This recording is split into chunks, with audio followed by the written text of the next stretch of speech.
Assalamu alaikum wa barakatuh. I have told that if we follow Islam, we can build a moral society. You see, we have 54 Islamic countries.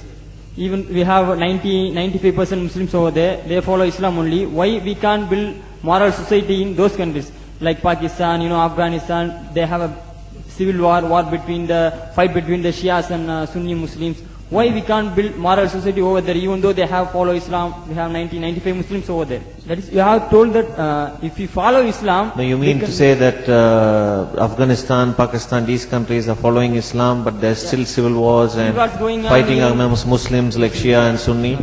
Why you are asking? We can't build moral society over there, even though we have 90%, 95 Muslims over there? First of all, Pakistan is not following Islam. Are you joking?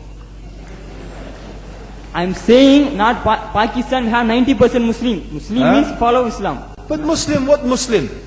What Muslim?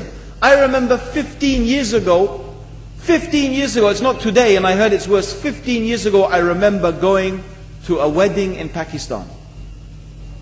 A wedding where men and women were mixing freely. Where the bride was dancing on the stage with all the male members of the family dancing on the stage. I am sure somewhere around, we probably hidden in a corner then, but I hear now it's open, drinking alcohol. What Muslim are we talking about? This was 15 years ago. Now I hear it's even worse. Oh yes, they're Islam. When the bride and the groom are walking to the car, they're holding the Quran over their head for blessing. That Islam? That's not Islam. What Islam is that? That's exactly the thing I'm talking about. That's why the Muslims are in such a mess. Because of this nonsense, this hypocrisy, actually they are insulting the Quran by doing that. Amongst all of this haram, they think that the Quran, holding it over their head, is going to bless them because they're holding it. What is that? Where did they get this from? So, I don't know what we're talking about. In fact, this is the problem. You see, the Muslim world itself is so far from Islam. So many you find here in India.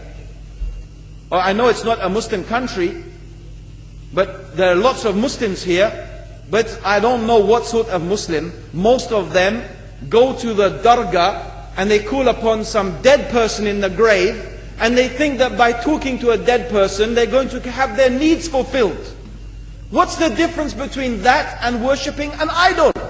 There's no difference, believe me. It's shirk. I've seen it myself with my own eyes. I'm praying in the masjid. The adhan goes. The people are praying in the masjid. And the people in the dargah are not coming to the mosque to pray. They're still going around the dargah and making all their whatever the things they do. What's that? That's not Islam.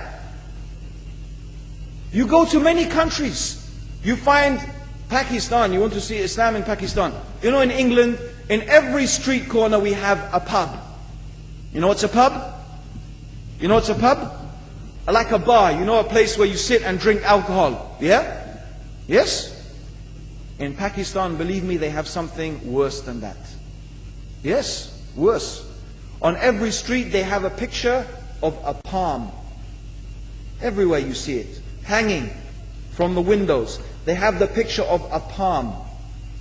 What's that advertising? Something worse than drinking alcohol. An invitation to disbelieve in Allah. That they're going to read your hand and tell your fortune. Shirk. It's shirk. Whoever believes, the Prophet said, sallallahu alayhi wasallam, whoever visits a fortune teller out of curiosity, Allah will not accept their prayers for 40 days. Whoever believes in the fortune teller has disbelieved in Allah and His Messenger. That includes, by the way, horoscopes. Yet and you see in Pakistan, a picture everywhere of a hand. Worse than a pub. Worse than a pub. It is better to drink alcohol than make shirk with Allah. Yes. So this is the Muslim countries. You will not find one except they are not doing magic and shirk and kufr. Or except maybe one or two you will find. So this is the state of the Muslims. So no wonder we're in the confusion and the chaos. So these are not good examples. And this is really, in fact, the very reason that I'm saying why we are in such a big mess.